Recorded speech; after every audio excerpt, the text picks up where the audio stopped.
ગાંધીધામમાં doctor CG હાઈસ્કૂલમાં શિક્ષક દિનની અનોખી રીતે ઉજવણી કરવામાં આવી હતી। ડોક્ટર સર્વપલ્લી રાધાકૃષ્ણનને યાદ કરીને શાળામાં શિક્ષકોની અછતને પૂરી કરવા માટે 60 વિદ્યાર્થીઓએ શિક્ષકની ભૂમિકા ભજવી હતી। આ કાર્યક્રમમાં મુખ્ય અતિથિ તરીકે સોશિયલ સર્વિસ સર્કલના પ્રમુખ ડોક્ટર કુંદનકુમાર ગવાલાણી ઉપસ્થિત રહ્યા હતા। આ ઉપરાંત ઓકેશ કુમાર ખત્રી, પૂર્વ principal CK Chaudhary, Gandhidham A ડિવિઝનના PI MD ચૌધરી અને અન્ય ઘણા મહાનુભાવો પણ કાર્યક્રમમાં વિશેષ અતિથિ તરીકે હાજર રહ્યા હતા। શાળાના ઇન્ચાર્જ પ્રિન્સિપાલ ભરત બચવાણીએ તમામ ગુરુજનો અને મહેમાનોનો આભાર માન્યો હતો। આ સમગ્ર કાર્યક્રમ સફળ બનાવવા માટે શાળાના તમામ શિક્ષકો અને અન્ય સ્ટાફ દ્વારા ભારે જહેમત ઉઠાવવામાં આવી હતી। હું Okesh Kumar Bhavadas Khatri, retired principal of doctor CG high school, આજ રોજ ગીદવાણી સ્કૂલમાં ટીચર્સ ડેની ઉપલક્ષમાં એક કાર્યક્રમ યોજાયો, જેમાં 50 જેવા વિદ્યાર્થીઓએ ટીચર્સ બનીને પોતાનો કાર્યક્રમ કર્યો।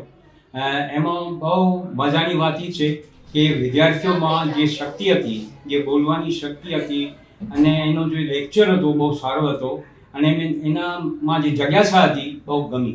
મને બહુ ખુશી થઈ કે ગીદવાણી સ્કૂલ પરિવારે મને ઇન્વાઇટ કર્યો અને હું અહીં આવ્યો છું। બહુ સરસ રીતે એ કાર્યક્રમ યોજાયો અને આ કાર્યક્રમમાં ઘણા વિદ્યાર્થીઓ, ટીચર્સે ભાગ લીધો, પોતપોતાનો મંતવ્ય આપ્યો। મને બહુ ખુશી થાય છે કે આજે ભરત સર, જે અત્યારના પ્રિન્સિપલ છે, મને નિમંત્રણ આપ્યો અને હું આવ્યો। એનો ખૂબ ખૂબ આભાર, ધન્યવાદ। સીએ ચેતન સોનારીવાલ આ જ સ્કૂલમાં ભણ્યો હતો, 9માથી લઈને 12મા સુધી।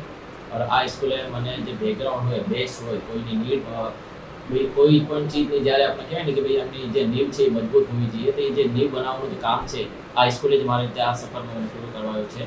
સીએ બનાવવા માટે અને જે બધી એક્ટિવિટીમાં પાર્ટિસિપેટ કરવા માટે જેવી ઓપોર્ચ્યુનિટી આ સ્કૂલમાંથી મળી છે ત્યાં સુધી મને ક્યાંય પણ નથી મળી। और હજી પણ એ ટીચર્સે અમે લોકોને યાદ કરે છે અને અમને ત્યાં બોલાડે છે, એનો આજે ધન્યવાદ। Thank you sir. સારે મને ચેસમાં પણ બહુ સપોર્ટ કર્યો છો। આજે હું ચેસમાં નેશનલ પ્લેયર છું, એ પણ સાઈડમાં લીધે। એ જ કહેશો કે ભાઈ ક્યારે પણ કોઈ ચીજની ફેસિલિટી ના હોય અને એમ કહે છે કે ભાઈ મારા ત્યાં ના થાય, તો એ ક્યાંય નથી થતું।